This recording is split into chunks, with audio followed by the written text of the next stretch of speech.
এক, কলেরা হবে। 2, এমন রোগ হবে যেটা বংশে ছিল না, যেটা ডাক্তার চিনে না। 3, ভিক্ষুক হবে, নিঃস্ব হবে। 1 নম্বরে 3টা কথা বলেছি। কলেরা হবে, মহামারী হবে, অল্প বয়সে মরণ হবে। 3টা মিলে একটাই কথা। জেনা করলে 3টা বিপদ হবে। 1, কলেরা হবে, মহামারী হবে, অল্প বয়সে মরণ হবে। 2, এমন রোগ হবে যেটা বংশে ছিল না, যেটা ডাক্তার চিনে না।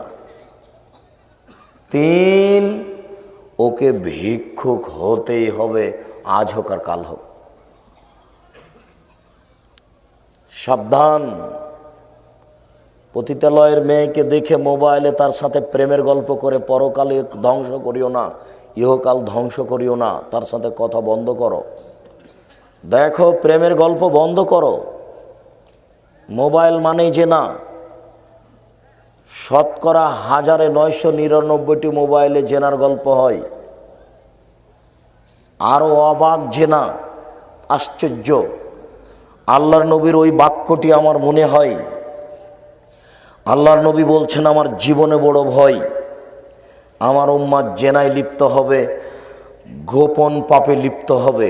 আমার উম্মাত জেনায় লিপ্ত হবে, গোপন পাপে লিপ্ত হবে। প্রায় যুবক যুবতী গোপন পাপে লিপ্ত। গোসলখানাতে ঢুকলেই গোপন পাপ করে, একাই হলেই গোপন পাপ করে। 1000 বার বলল, না আর মেয়েটার সাথে কথা বলবো না, না আর কথা বলবো না, এই বলে ঘরে ঢুকেছে। ঘরে কেউ নাই, মোবাইলটা রেখেছে।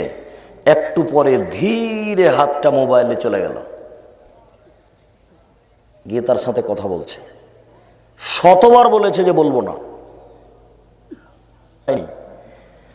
মোবাইলটা পাশে রেখেছে, ধীরে হাতটা চলে গেল। ছেলেটা আছে ডুমনিতে আর মেয়েটা আছে লন্ডনে। 2 জন মিলে কথা বলছে পরস্পরে। খুব বলতে বলতে পরনের কাপড় খুলে দিল। 2 জন 2 জায়গাতে উলঙ্গ হয়ে কথা বলছে। 2 জনের মধ্যে ব্যবধান 5000 কিলোমিটার। অবাক দুনিয়া। আল্লাহ নবী বলেছেন, আমার জীবনে বড় ভয়, আমার উম্মাত জেনায় লিপ্ত হবে, আমার উম্মাত গোপন পাপে লিপ্ত হবে। আমার উম্মাত জেনায় লিপ্ত হবে, আমার উম্মাত গোপন পাপে লিপ্ত হবে। মোবাইল মানেই গোপন পাপ। 8 ছেলের বাপ চলে গেল মোবাইলের প্রেমে। 7 ছেলের মা অর্ধ বুড়ি চলে গেল একজন যুবকের সাথে যার বিবাহ হয়নি। অবাক মোবাইল, অবাক কাণ্ড। 15 বছরে যদি এমন হয়, 50 বছর পরে কি হবে তা আপনাকে আমি বুঝাতে পারবো না। তবে আল্লাহর নবী বলেছেন, একজন পুরুষের অধীনে 50 জন নারী ধাওয়া করবে, মানে 50 জন নয়, হাজার হাজার নারী ছুটে যাবে তার পিছনে জেনা করার জন্য।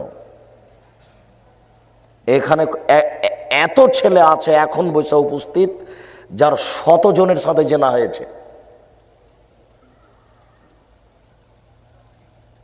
একজন নারীর সাথে জেনা করার পরে তার সাথে বন্ধ করে আরেকজনের সাথে করছে।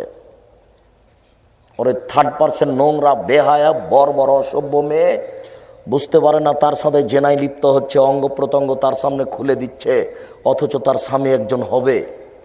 সে একটু লজ্জা করে না, সে একটু শরম করে না, সে একটু হায়া করে না, সে একটু দ্বিধাবোধ করে না। শোনো।